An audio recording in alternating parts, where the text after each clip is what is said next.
Hello बच्चों, चलिए प्रश्न पढ़ते हैं। एक कार एक समान चाल से एक ऊंची नीची होती सड़क पर चल रही है जिसका आकार चित्र में दिखाए आकार जैसा है। एक कार बिंदु ए पर पहुंचती है तो सड़क द्वारा लगा अभिलंब बल Na होता है और जब यह बिंदु बी पर पहुंचती है तो यह अभिलंब बल Nb होता है। चार विकल्प दिए गए हैं, बच्चों बताना है कौन सा विकल्प सही है। तो आइए बच्चों, प्रश्न के लिए सर्वप्रथम एक उचित मुख्य उदाहरण की चर्चा करते हैं बच्चों। तो देखिए बच्चों, जो मुख्य अवधारणा होगी वो कुछ इस प्रकार से होगी।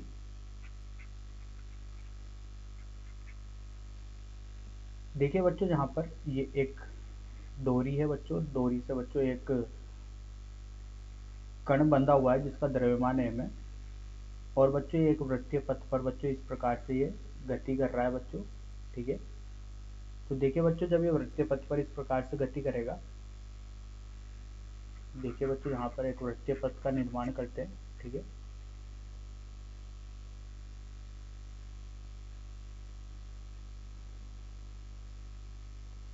ये इस प्रकार से बच्चों ये वृत्तीय पथ पर गति करता है और इसके पास बच्चों एक स्पर्श रेखीय वेग है जिसे बोला गया है बच्चों ये स्पर्श रेखीय वेग है v। इस v वेग से बच्चों ये क्या कर रहा है, कण गति कर रहा है और ये दूरी है बच्चों r। तो देखिए बच्चों, जब कोई भी कण वृत्तीय पथ पर गति करता है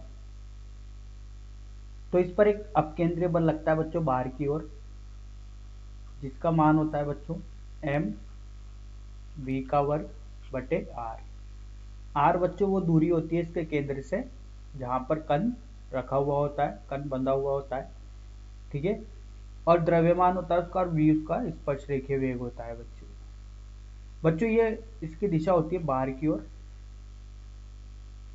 इसे बोलते हैं बच्चों अपकेंद्रीय बल। इसी प्रकार से बच्चों अगर यहाँ पर मुख्य उदाहरण में देखा जाए तो देखिए बच्चों, ये एक m द्रव्यमान का कण है जो कि एक सतह पर रखा हुआ है। तो देखिए बच्चों, इसका भार जो होगा वो mg नीचे की ओर लग रहा होगा और इस पर एक अभिलंब लग रहा होगा बच्चों, अभिलंब प्रतिक्रिया बल, जो कि सतह के लंबवत होता है बच्चों। ठीक है, और इसकी दिशा होती है बच्चों हमेशा दूर की ओर। तो आइए बच्चों इस मुख्य उदाहरण के आधार पर प्रश्न को हल करते हैं। तो देखिए बच्चों, यहाँ पर एक पाथ बनाया गया है वो कुछ इस प्रकार से बच्चों, और बोला गया है बिंदु ए है और ये बिंदु बी है। तो देखिए बच्चों, यहाँ पर इन पर एक अभिलंब प्रतिक्रिया बल लग रहा होगा जो सतह के लंबवत होता है n है, और इस पर भी एक अभिलंब प्रतिक्रिया बल लग रहा होगा बच्चों सतह के लंबवत Nb। इसी प्रकार से बच्चों इसका जो भार है, ठीक है, वो लग रहा होगा पृथ्वी के केंद्र की ओर mg नीचे की ओर।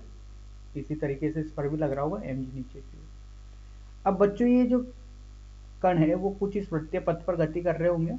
ठीक है, तो बच्चों जब ये कुछ इस वृत्तीय पथ पर गति कर रहे होंगे तो इन पर एक अपकेंद्रीय बल भी लग रहा होगा। ठीक है, इस वृत्तीय पथ का एक अपकेंद्रीय बल भी होगा। तो देखिए बच्चों, यहाँ से जो समीकरण बनेगी वो बनेगी Na बराबर mg ऋण m v का वर्ग बटे r है। r है बच्चों इस पथ की त्रिज्या है। इसी प्रकार से बच्चों b के लिए जो बनेगा वो बनेगा nb बराबर mg ऋण m v का वर्ग बटे rb।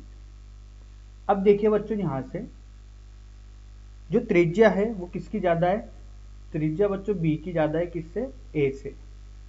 तो देखिए बच्चों, यहाँ पर त्रिज्या b की ज्यादा है, तो देखिए बच्चों यहाँ पर b का मान क्या है, rb का मान क्या है बच्चों, ज्यादा है। ठीक है, तो ज्यादा में से जब यहाँ पर कम की वैल्यू घटाएंगे तो देखिए बच्चों ये पूरी वैल्यू जो होगी वो कम आएगी। rb का मान ज्यादा है तो पूरी वैल्यू क्या आएगी, ये पूरी वैल्यू कम आएगी, ये पूरा मान कम आएगा। तो mg में से कम घटाएंगे तो nb क्या आएगा बच्चों, बड़ा आएगा। ठीक है, तो nb का मान ज्यादा हो गया na से। इसको बच्चों दूसरी तरीके से समझते हैं कि त्रिज्या किसकी ज्यादा है, b की, और त्रिज्या किसकी कम है, a की। तो मतलब ra का मान कम है तो ये पूरा जो राशि है mv का वर्ग बटे r है ये ज्यादा होगा। तो इसका मतलब na का मान क्या होगा, कम आएगा, और rb का मान ज्यादा है तो ये एम बी वर्ग बटे आर बी जो होगा ये कम होगा। तो देखिए एम जी नियत है, एम बी का वर्ग नियत है। अब देखिए अगर एक कम राशि घटा रहे हैं और एक ज्यादा राशि घटा रहे हैं तो मान किसका ज्यादा होगा, बी का मान ज्यादा होगा। तो देखिए बच्चों जो सही विकल्प होगा वो तीसरा विकल्प सही होगा। आशा करता हूँ आपको यह समझ में आया होगा। धन्यवाद।